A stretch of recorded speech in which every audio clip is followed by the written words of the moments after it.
जय हिंद। आज फिर से एक और क्वेश्चन लेकर के आए हैं आपके बीच, जो क्लास 10th के लिए वेरी इंपॉर्टेंट होने वाला है। और इस क्वेश्चन को जो है इससे पहले भी हम जो है सॉल्व करके आप लोग को दिखाए थे। क्वेश्चन क्या कर रहा है उसको देखना है।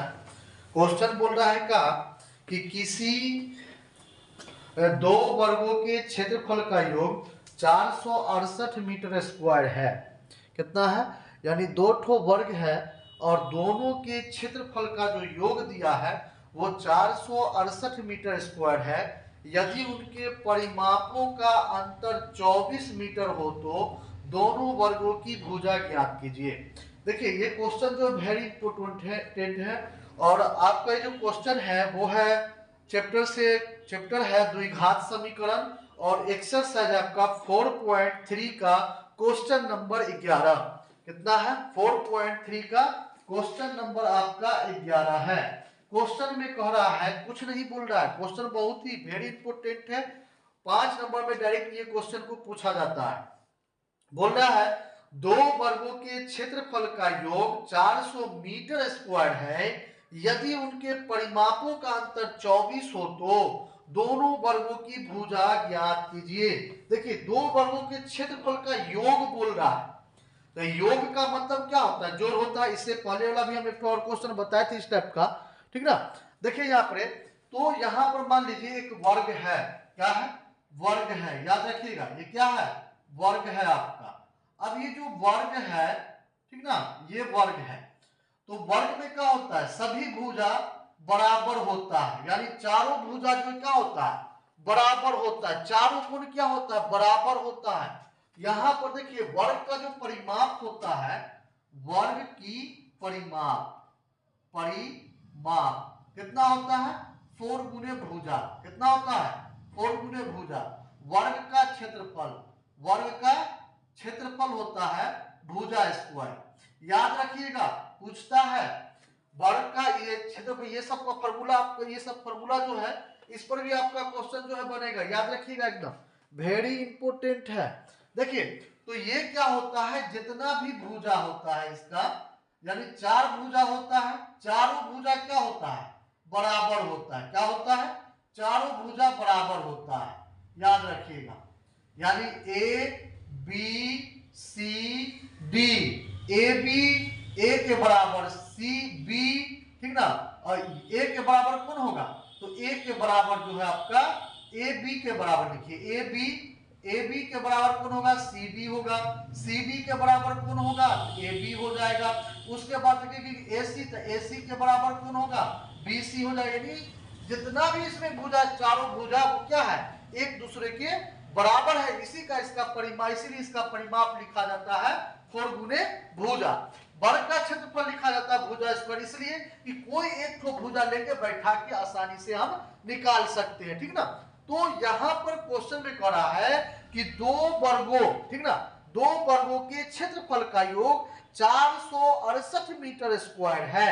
यदि उनके परिमाप का अंतर 24 है, तो हम यहाँ पे लिखे हैं चूंकि वर्गों के परिमापों का अंतर 24 मीटर है। कितना है?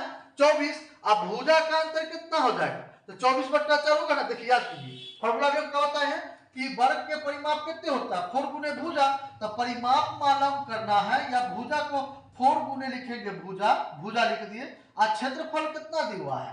24। क्षेत्रफल का अंतर जो परिमापों का अंतर 24 दिया है। तो यहां पर भुजा को अगर हम बाहर करते हैं, भुजा को गुणा में इधर आएगा तो भाग में, तो 24/4, 6 4 कितना हो? 24 6 दफे में कट जाएगा। वही लिखे कितना है? 6 मीटर है। अब हम मानिए कि छोटी भुजा कितना x और बड़ी भुजा मान लिए x + 6, योग बोल रहा है, ठीक ना, इसलिए हम x + 6 को रखेंगे यहाँ पर। अब क्या करेंगे? देखिए तो बोल रहा है वर्गों का योग बोल रहा है, x का स्क्वायर होगा प्लस x + 6 का होल स्क्वायर होगा, बराबर कितना होगा? 468 दिया है। कितना दिया है? 468 दिया है, दोनों के क्षेत्रफलों का योग। अब यहां पर क्या करेंगे? देखिए यहां करेंगे x² प्लस, इसको क्या करेंगे? a + b का होल स्क्वायर, तो x² + 12x और प्लस 6 6 36 बराबर कितना? 468 हो जाएगा, ठीक ना। अब क्या करेंगे? यहां पर लिखेंगे, दोनों को जोड़ दीजिए, x² दोनों जुटेगा तो हो जाएगा 2x² plus 12x plus 36 minus 468 equal to 0।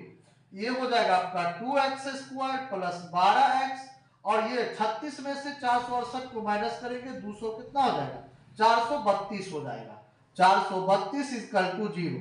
2 को कॉमन ले लेंगे हो जाएगा x² प्लस 6x, और यहाँ कितना है 432 को मैं 2 से भाग रहा है कितना होगा 216 इक्वल टू 0।